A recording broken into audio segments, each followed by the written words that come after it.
नमस्कार, दिन भर की बड़ी खबरों में आपका स्वागत है। मैं हूं आराधना। आज इस बुलेटिन में बात होगी लोकसभा में चुनाव सुधार को लेकर घिरी मोदी सरकार की, राज्यसभा में वंदे मातरम पर छिड़ी बहस की।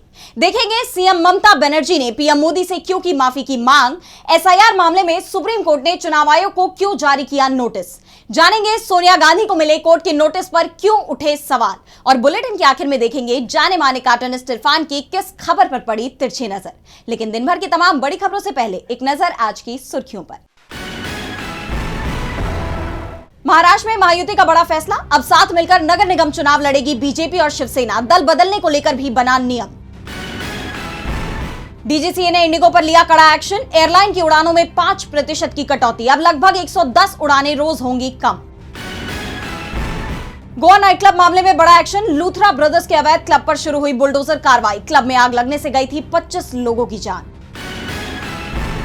और शेयर बाजार में गिरावट, 436 अंकों की गिरावट के साथ 84,666 पर बंद हुआ सेंसेक्स, तो 120 अंकों की गिरावट के साथ 25,839 पर बंद हुआ निफ्टी।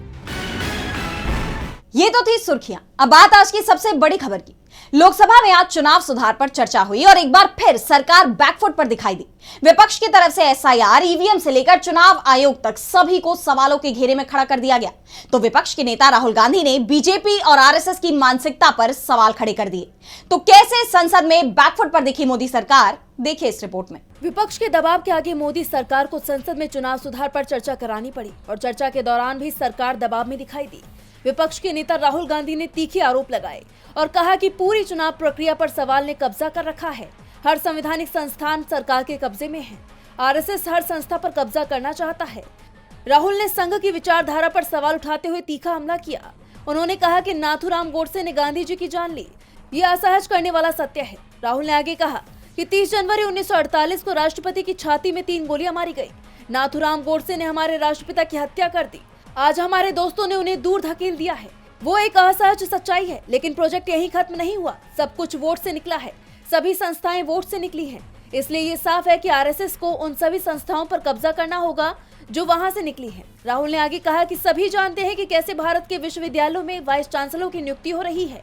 इससे कोई मतलब नहीं है कि व्यक्ति की योग्यता क्या है, बस उसकी एक योग्यता है कि वो संघ से जुड़ा हो। सीबीआई, ईडी पर भी एक संस्था से जुड़े लोगों ने कब्जा कर लिया है। तीसरी संस्था चुनाव आयोग पर भी एक संस्था का कब्जा है जो देश में चुनाव को नियंत्रित करती है। मेरे पास इसके सबूत हैं। राहुल ने कहा कि भाजपा लोकतंत्र को खत्म करने के लिए चुनाव आयोग का इस्तेमाल कर रही है। सीजीआई को सीईसी की नियुक्ति प्रक्रिया से हटाया गया। एक तरफ पीएम मोदी और अमित शाह बैठे थे तो दूसरी तरफ मैं। किसी प्रधानमंत्री ने ऐसा नहीं किया। दिसंबर 2023 में नियम बदल ये प्रावधान किया कि किसी भी चुनाव आयुक्त को दंडित नहीं किया जा सकता। ये 2024 के लोकसभा चुनाव से ठीक पहले किया गया। सीसीटीवी और डेटा को लेकर नियम बदले गए। सत्ता के साथ चुनाव आयोग का तालमेल है। ये डेटा का सवाल नहीं, चुनाव का सवाल है। हरियाणा की वोटर लिस्ट में एक ब्राजीलियन महिला की फोटो 22 बार छपी। चर्चा में हिस्सा लेते हुए सपा चीफ अखिलेश यादव ने भी चुनाव प्रक्रिया पर सवाल खड़े किए। उन्होंने कहा कि बीजेपी लोकसभा चुनाव हार गई, यूपी में उसे हार मिली, इसलिए एसआईआर कराया जा रहा है। जर्मनी और जापान विकसित देश हैं, उन लोगों ने ईवीएम से दूरी बना ली है।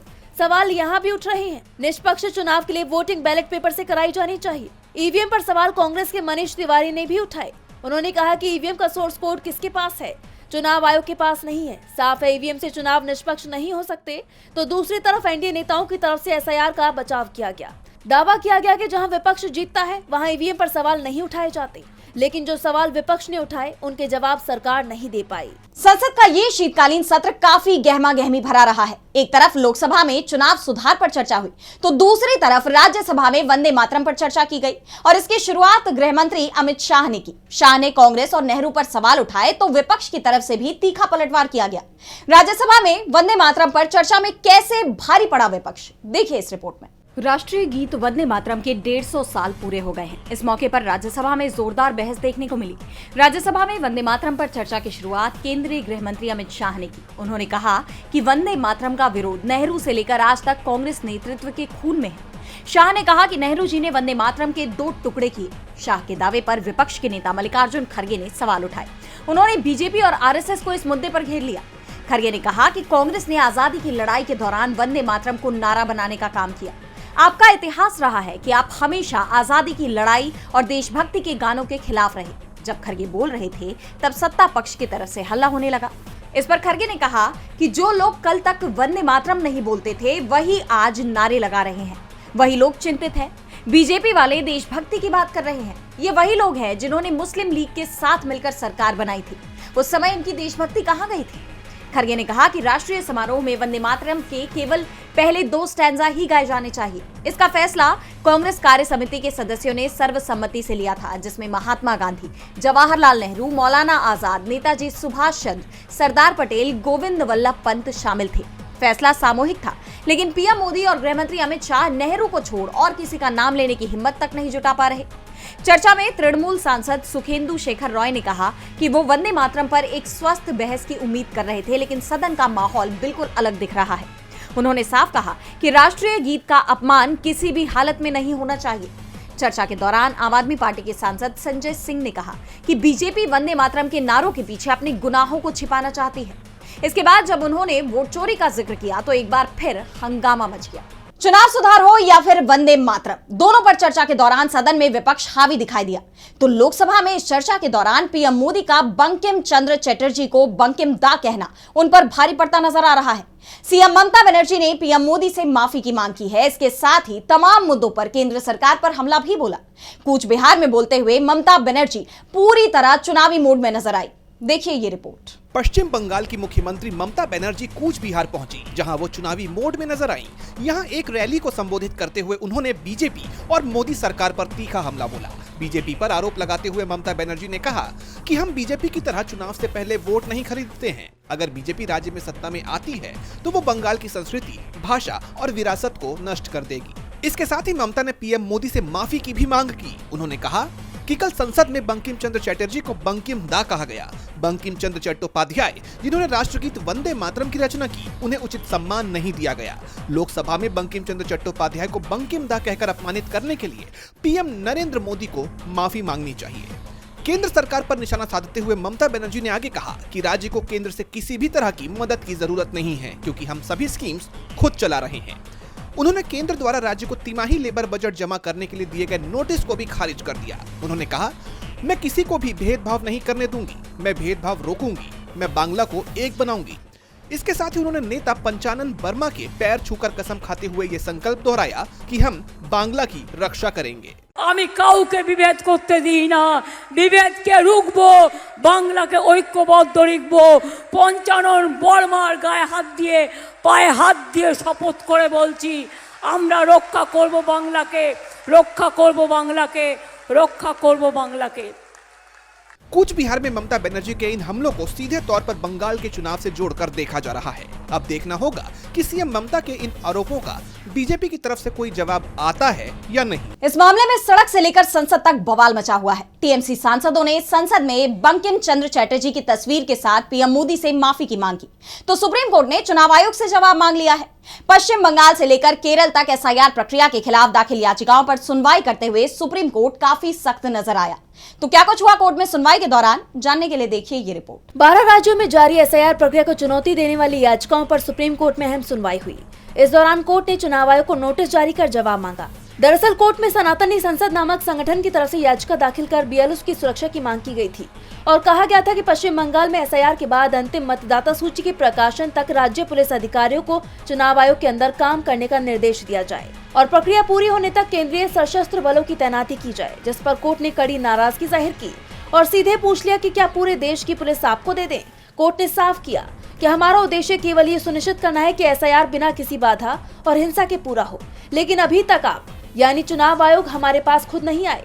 फिर भी कोर्ट सभी पक्षों को नोटिस जारी करते हुए चुनाव आयोग से पूछता है कि देश के अलग अलग राज्यों से उसे कितना सहयोग मिल रहा है और किन किन राज्यों में बीएलओ को धमकी मिल रही है। इसके अलावा इस प्रक्रिया को चुनौती देने वाले याचिकाकर्ताओं की तरफ से पेश वकील ने भी कई दलीलें पेश की।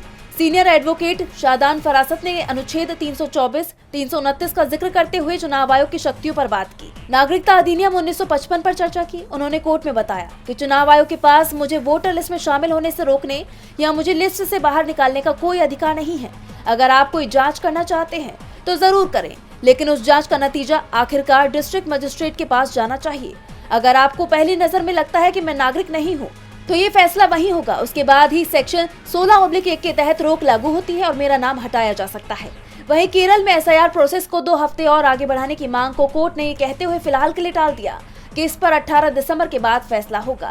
एसआईआर प्रक्रिया को लेकर चुनाव आयोग पर सवालों की कड़ी थमने का नाम नहीं ले रही है, तो सवाल सोनिया गांधी को दिल्ली कोर्ट से मिले नोटिस पर भी उठ रहे हैं कि क्या सोनिया गांधी को बेवजह परेशान किया जा रहा है?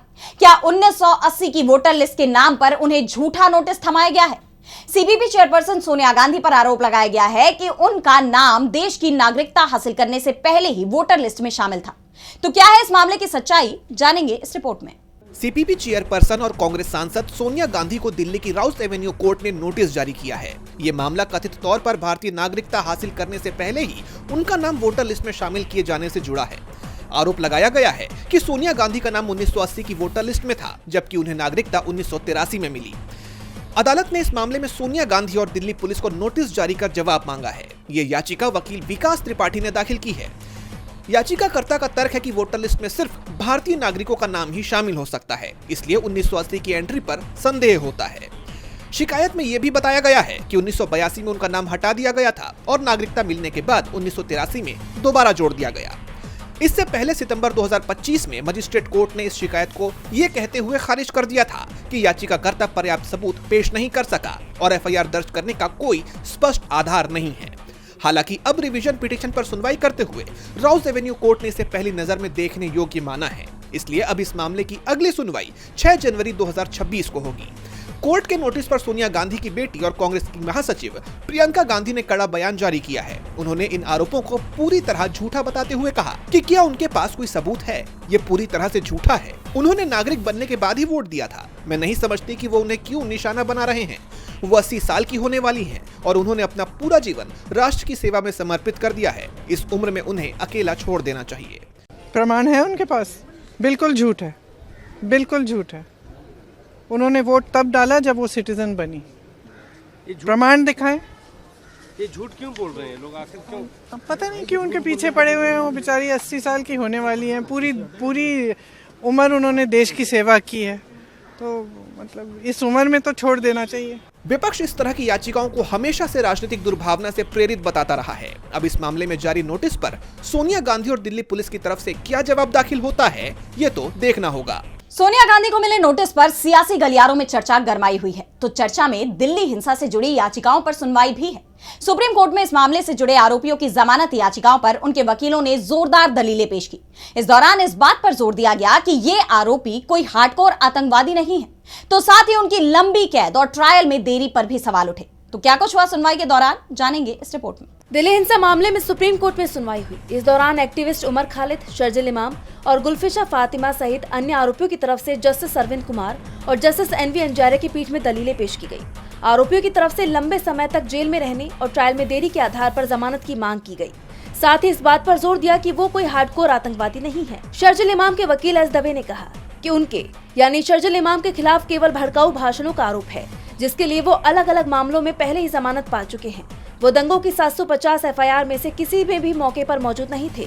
क्या एक अकेला भाषण अपने आप में साजिश हो सकता है कि वो लगभग 6 साल से हिरासत में हैं? अगर उन्हें जमानत मिलती है तो वो सभी शर्तों का पालन करेंगे। वहीं केस में खजांची मोहम्मद सलीम के वकील ने टाडा मामलों में जमानत देने के लिए सुप्रीम कोर्ट के शाहीन वेलफेयर एसोसिएशन फैसले का हवाला दिया। उन्होंने आग्रह किया कि गैर हार्डकोर व्यक्तियों को उदारतापूर्वक जमानत दी जाए ताकि लंबी कैद से निपटा जा सके।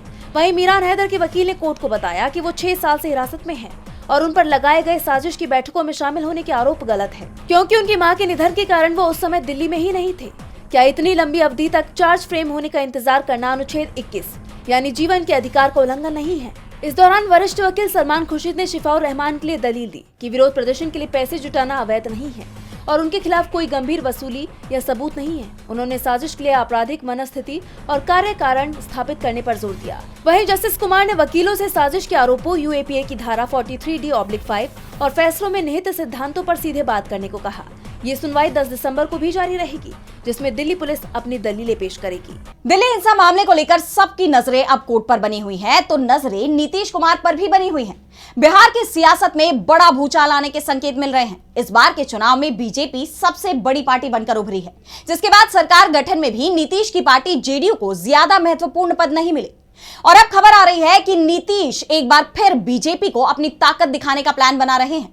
तो क्या है पूरा मामला, जानने के लिए देखिए ये रिपोर्ट। बिहार में बड़ी उथल-पुथल होने वाली है क्योंकि मुख्यमंत्री नीतीश कुमार बीजेपी के सामने खुद को मजबूत दिखाने की कोशिशों में जुट गए हैं। हालिया घटनाक्रम से तो कुछ ऐसे ही संकेत मिल रहे हैं। दरअसल नीतीश ने असदुद्दीन ओवैसी की पार्टी AIMIM के विधायकों से मुलाकात की है। उनकी ये मुलाकात ऐसे वक्त में हुई है जब राज्य में बीजेपी और JDU के गठबंधन पर कई सवालिया निशान लगे हुए हैं। जिस तरह विधानसभा चुनाव के नतीजों में 89 सीटों के साथ बीजेपी सबसे बड़ी पार्टी बनी और 85 सीटों के साथ JDU दूसरे नंबर पर आ गई। उसके बाद भले ही CM पद JDU के पास रह गया, लेकिन 2 डिप्टी CM पद, गृह मंत्रालय, यहाँ तक कि विधानसभा का स्पीकर पद, सब कुछ बीजेपी ने अपने ही पास रख लिया, जिसे लेकर नीतीश कुमार पहले से ही नाराज बताए जा रहे थे। उन्होंने प्रेम कुमार के स्पीकर पद के नामांकन से भी दूरी बना ली थी और अब AIMIM की तरफ उनका बढ़ता झुकाव किसी बड़े खेल की तरफ इशारा करता है। बिहार विधानसभा में AIMIM के सभी 5 विधायकों ने नीतीश से मुलाकात की।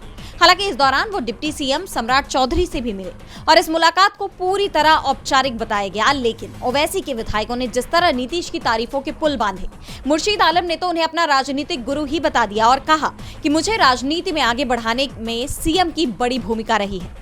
मैं आज भले ही AIMIM में हूँ, लेकिन नीतीश कुमार का व्यक्तित्व और उनके काम करने की शैली मेरे लिए प्रेरणा रही है। मैं एहसान फरामोश नहीं हूँ, नीतीश कुमार के योगदान को हमेशा याद रखूंगा। उनके इस बयान के बाद बिहार में बड़े उलटफेर की चर्चा शुरू हो गई है। कहा यह जा रहा है कि अपनी पार्टी को बीजेपी से भी बड़ी पार्टी बनाने के लिए नीतीश इन विधायकों को अपने पाले में कर सकते हैं, जिससे उनकी कुल विधायकों की संख्या 90 हो जाएगी। और पिछले चुनाव में भी देखा गया था कि कैसे ओवैसी के 5 में से 4 विधायकों ने चुनाव जीतने के बाद RJD का दामन थाम लिया था। और अगर ऐसा हुआ तो राज्य की सियासत में ये बड़ा बदलाव होगा। और बुलेटिन के आखिर में देखेंगे जाने माने कार्टूनिस्ट इरफान की किस खबर पर पड़ी तिरछी नजर।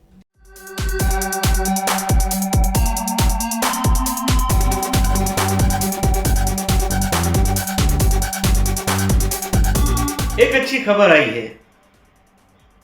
आजकल पार्लियामेंट में वंदे भारत पर एक बड़ी महत्वपूर्ण बहस चल रही है और इस बहस के बीच में से प्रधानमंत्री नरेंद्र मोदी जी ने इंडिगो एयरलाइंस के यात्री जो हैं त्राही हो रहे हैं, उनको परेशान ना किया जाए, इस तरह का बयान देकर अपनी चुप्पी तोड़ी है।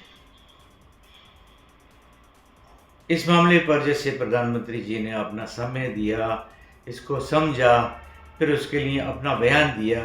अगर वो चाहते तो इसकी जगह पर वो एक अपनी चुनावी रैली को संबोधित कर सकते थे। खैर, उन्होंने ये सब करके देश के दर्द को और लोगों के दर्द को समझा। ये एक बहुत अच्छी बात है। काश वो पहले से इस तरह के बयान अगर दे देते तो हालात बद से बदतर नहीं होते।